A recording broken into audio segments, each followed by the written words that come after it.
शनिवार को सज्जनगढ़ के पास स्थित एक होटल में 5वें राष्ट्रीय सम्मेलन का उद्घाटन मुख्य अतिथि संभागीय आयुक्त राजेंद्र भट्ट और विशिष्ट अतिथि आरएनटी मेडिकल कॉलेज के प्रिंसिपल और नियंत्रक डॉक्टर लखन पोसवाल, आयोजन चेयरमैन डॉक्टर अमित खंडेलवाल ने दीप प्रज्वलन करके किया। सम्मेलन के पहले दिन हार्ट डिजीज की जांचों और महत्वपूर्ण उपचार तकनीकों पर चर्चा हुई। कार्डियोलॉजी के क्षेत्र में विशिष्ट योगदान करने वाले चिकित्सकों doctor Ravi R Kasliwal, doctor Sandeep Mishra, doctor Sanjay Malhotra, doctor Mohit Gupta का सम्मान किया गया। 2 दिवसीय सम्मेलन का आयोजन हार्ट एंड रिदम सोसाइटी की ओर से किया जा रहा है, जिसमें academic partner API chapter Udaipur और पारस हॉस्पिटल उदयपुर है। आयोजन चेयरमैन डॉक्टर अमित खंडेलवाल ने बताया कि हृदय रोग विशेषज्ञों के पास अक्सर मरीज तभी आते हैं जब समस्या बड़ा रूप ले चुकी होती है। मरीजों की समस्या और बीमारी की गंभीरता को ध्यान में रखकर स्वस्थ हृदय के लिए कार्डियोलॉजी में नवाचारों को सार्वजनिक करना थीम पर सम्मेलन का आयोजन किया जा रहा है। सम्मेलन के पहले दिन साइंटिफिक सेशन की शुरुआत हृदय रोग की सबसे सामान्य और महत्वपूर्ण जांचों ईसीजी और इको से संबंधित प्रश्नोत्तरी से हुई। हाइपरटेंशन, उच्च रक्तचाप और कोलेस्ट्रॉल से प्रभावित मरीजों के विभिन्न स्वास्थ्य परिस्थितियों में सफल उपचार विधियों और इन समस्याओं से बचने के लिए उपाय पर विचार रखे गए। साथ ही विशेषज्ञों ने अन्य नवीन तकनीकों पर भी प्रकाश डाला। बेचैनी और हार्ट अटैक के केसेस में मरीज की काउंसलिंग जांचें और नवीन दवाओं के चयन और उपयोग के साथ साथ नए स्टैंड उपयोग पर विचार रखे गए। प्रसिद्ध हृदय रोग विशेषज्ञ डॉक्टर आर कासलीवाल ने पिछले वर्षों में बड़ी हृदय रोग की समस्या पर विचार रखते हुए कहा कि इसके लिए काफी हद तक हमारी आधुनिक जीवन शैली भी जिम्मेदार है। उन्होंने कहा कि अगर साधारण और स्वस्थ जीवन शैली को अपनाया जाए तो बीमारियों से बचा जा सकता है।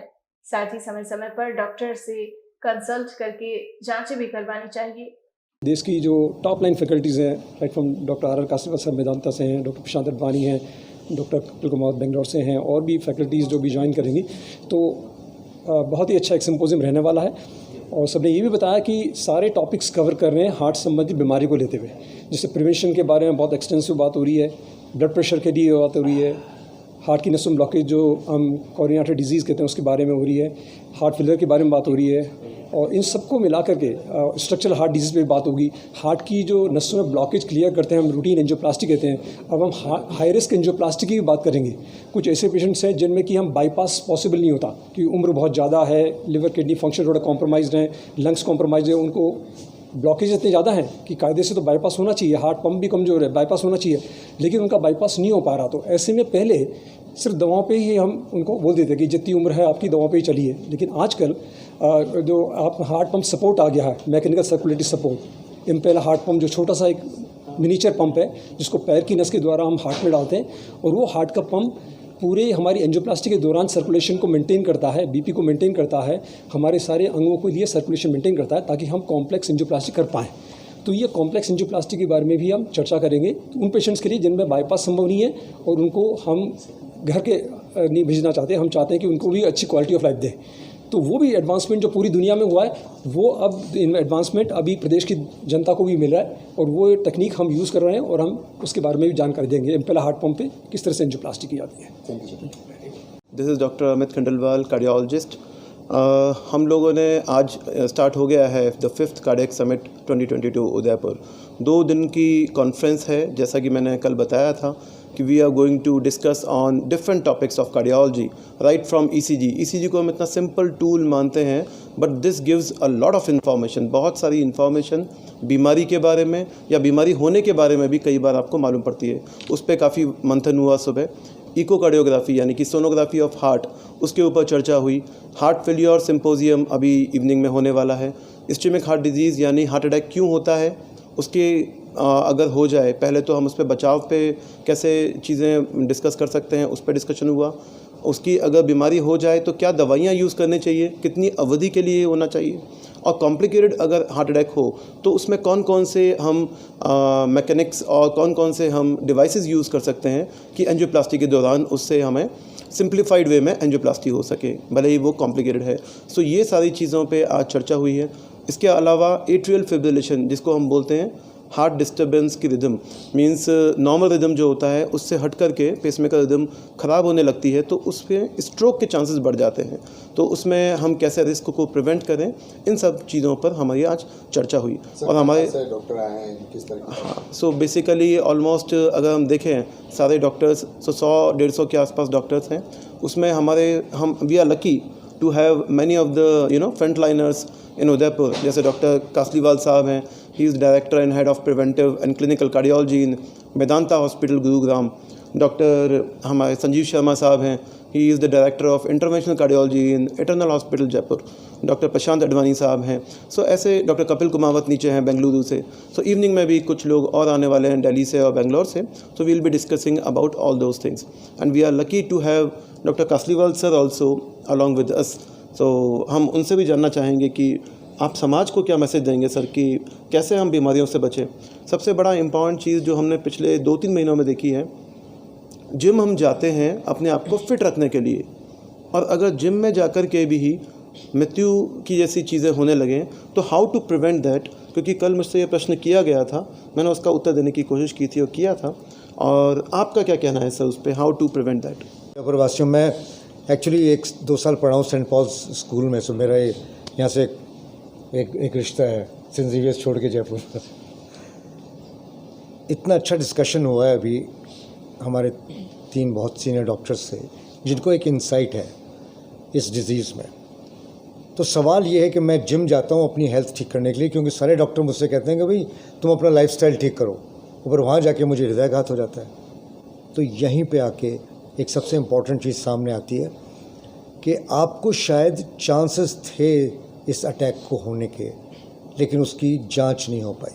इसी को प्रिसीजन मेडिसिन कहते हैं कि एक इंडिविजुअल के लिए अपन क्या कर सकते हैं। एक तो अपन कह रहे हैं कि भाई साउथ एशिया में डिजीज़ बहुत है, इंडिया में डिजीज़ बहुत है। अडवाणी साहब ने कहा कि उन्होंने 28 साल तक के बच्चों की, और बच्चे ही कहूँगा मैं, एंजियोप्लास्टी की है। लेकिन किनको हम पिन पॉइंट कर सकते हैं, क्या चीज़ें हैं जिनसे हम पिन पॉइंट कर सकते हैं, वो अब मौजूद हैं कुछ ऐसे ही। सो दैट अगर आप पहली बार 40 साल की उम्र में बिना किसी टेस्ट कराए, बिना अपनी कैपेसिटी देख के अगर आप जिम में दौड़ने लग जाते हैं, आपकी डिमांड सप्लाई मिसमैच हो जाती है। मतलब हार्ट की डिमांड बहुत है, सप्लाई पूरी नहीं आ पा रही है। और वो क्यों नहीं आ पा रही है? क्योंकि हार्ट में कुछ ऑलरेडी ब्लॉकेजेस हैं। वो ज़रूरी नहीं है 100% या 90% हो, तब तो आप ऐसे ही पहुंच जाओगे इमरजेंसी रूम में। लेकिन अगर 40-50% भी अगर प्लाक आपके हृदय की धमनियों में पड़ा हुआ है, तो इस एक्सरसाइज जो कि आप यूज़ टू नहीं हो, ये प्लाक रप्चर हो जाएगा। इस स्थिति पे हम आ चुके हैं। साइंस इस देश की इतनी एडवांस्ड है कि हम बता सकते हैं, पिन पॉइंट कर सकते हैं कि भैया आपको होने वाला है। तो ये जैसे डॉक्टर साहब ने बताया कि हमने पहले ECG की ट्रेनिंग दी, फिर एकोकार्डियोग्राफी की, फिर क्लिनिकल की, और अंत के अंदर हम ये डिस्कस करेंगे सब लोग मिलके, इतने इंटेलेक्चुअल्स हैं आज यहाँ पे, सब मिलके ये डिस्कस करेंगे कि क्या इस डिज़ीज़ को हम प्रिवेंट कर सकते हैं। कोई एक ऐसी चीज़ हो सकती है कि ये भारतवर्ष इसको भी सबसे आगे ले जाए, क्या कि नहीं ये डिज़ीज़ टोटली प्रिवेंटेबल है। इस पे आज चर्चा है, और मैं बहुत बहुत ग्रेटफुल हूँ अमित जी का कि इन्होंने पूरा अपना इसका बीड़ा आगे लिया है कि नहीं हम इसको आगे चलाएंगे। ये नहीं, कोरोना के बाद भी बड़ा असर हार्ट में देखने को मिला है। इतना अच्छा सवाल पूछा है आपने। Long Covid syndrome well defined है सर। हमारे पास जो भी व्यक्ति आते हैं, थोड़ा सा भी दर्द अगर बताते हैं, और अगर उनके कोविड इन्फेक्शन हुआ है 2 साल पहले तक भी, फर्स्ट वेव में, सेकंड वेव में भी हुआ है, उनकी ज़रूर हम CT कॉर्नरी एंजियोग्राफी या CT कैल्शियम स्कोर कराते हैं। हाँ, लिपिड प्रोफाइल जो भी सब तो करेंगे, और उनको सख्ती से बोलते हैं कि अभी तो आप एक्सरसाइज नहीं करोगे जब तक हम आपको ओके नहीं करेंगे। माने हम आपका अंदरूनी धमनियों में प्लाक जमा है कि नहीं वो देखेंगे, और फिर हमारे सामने आपको लो लेवल ट्रेडमिल करके देखेंगे कि क्या आप सूटेबल भी हैं कि नहीं है। तो कोविड ने बहुत डैमेज किया है, उस समय भी, बीच में भी, और अब भी मरीज़ आ रहे हैं जिनके लॉन्ग कोविड सिंड्रोम की वजह से मेंटल स्ट्रेस हुआ है, स्ट्रोक्स हुए हैं, और डेफिनेटली हृदयाघात बहुत बड़े हैं। सर, हार्ट डिजीज़ को लेके जो फिजिकल सिम्टम्स देखे जाते हैं जी, तो वो किस तरह के सिम्टम्स होते हैं? एक कदम मैं पीछे चढ़ूँगा पहले कि हार्ट डिजीज़ के जो सिम्टम्स होने चाहिए, 40% डायबिटीज़ को होते ही नहीं है, डायबिटिक पेशेंट्स कई और किस्म में होते ही नहीं है। तो ये भी अपने को ध्यान रखना है। जो सिम्टम्स होते हैं कि मेन अपनी जो बोन है सामने की, ब्रेस्ट बोन जिसको अपन कहते हैं, छाती में दर्द होता है और वो दोनों तरफ फैलता है। लेकिन ये क्लासिकल सिंड्रोम बहुत कम पेशेंट्स को होता है। कई लोग कहते हैं जी मैं चलता हूँ, मेरे तो पीछे दर्द होता है या मेरे जबड़ों में दर्द होता है, मुझे पसीना आता है। लेकिन एक सिम्टम जो बड़ा कॉमन है कि जी मुझे अच्छा नहीं लग रहा था। और तीसरा, हर एक डिज़ीज़ को हम गैस मान लेते हैं। प्लीज़, क्या होगा, आप रात को 2 बजे जाओगे, अपनी वाइफ को उठाओगे गाड़ी उठा के, आप इमरजेंसी रूम में जाओगे ना, डॉक्टर कहेगा यार तुम्हारे कुछ नहीं है, ट्रोपोनिन टेस्ट तुम्हारा नॉर्मल है। लेकिन कुछ मरीज़ों में उसमें भी 30 to 40% को हृदयाघात निकलेगा ना। तो ये सिम्टम का जो आपने सवाल पूछा, ये बहुत ही ज़रूरी है। लेकिन हमारा पैनल जो है वो सिम्टम के पहले बैठा हुआ है कि सिम्टम आपको डेवलप नहीं है, उसके पहले क्या मैं बता सकता हूँ कि आपके है और आपके नहीं है। आज साइंस वहाँ मूव कर गई है। तो ये सारा सिंपोजियम जो इन्होंने एनविसेज किया है, ये उसी चीज़ पे है। भले इरेगुलर पल्स लें, भले हार्ट फेलियर लें, हार्ट फेलियर भी प्रिवेंट हो सकता है। सर, आज की जनरेशन नशे की ओर बढ़ रही है जी, इससे कितना इफेक्ट पड़ता है? बहुत होता है सर। क्या कहेंगे वो? नशे की तरफ बिल्कुल इफ़ेक्ट होता है। डायरेक्ट पे तो टोबैको की चीज़ों का डायरेक्टली इफ़ेक्ट होता ही है। लेकिन दूसरी बात यह कि जब आप नशे में हो तो आपको तो पता ही नहीं कि हार्ट अटैक हो भी रहा है कि नहीं हो रहा है। तो आप तो किसी और ही दुनिया में हो। लेकिन टोबैको का, भले वो छैनी हो, भले ही वो new England journal of medicine ने हार्डली 3 महीने पहले एक बहुत बड़ी आर्टिकल लिखा है, क्विड जिसको हम कहते हैं ना, यहाँ लगा लेते हैं और कि नहीं हम तो कुछ भी नहीं करते जी, हमने कभी स्मोकिंग नहीं करी, बीड़ी नहीं पी। वो सबसे बड़ा पॉइजन है। तो ये सब चीज़ें अपने देश में हो रही हैं सर, जो कि आप लोगों के माध्यम से इसको काफ़ी कुछ बचाया जा सकता है।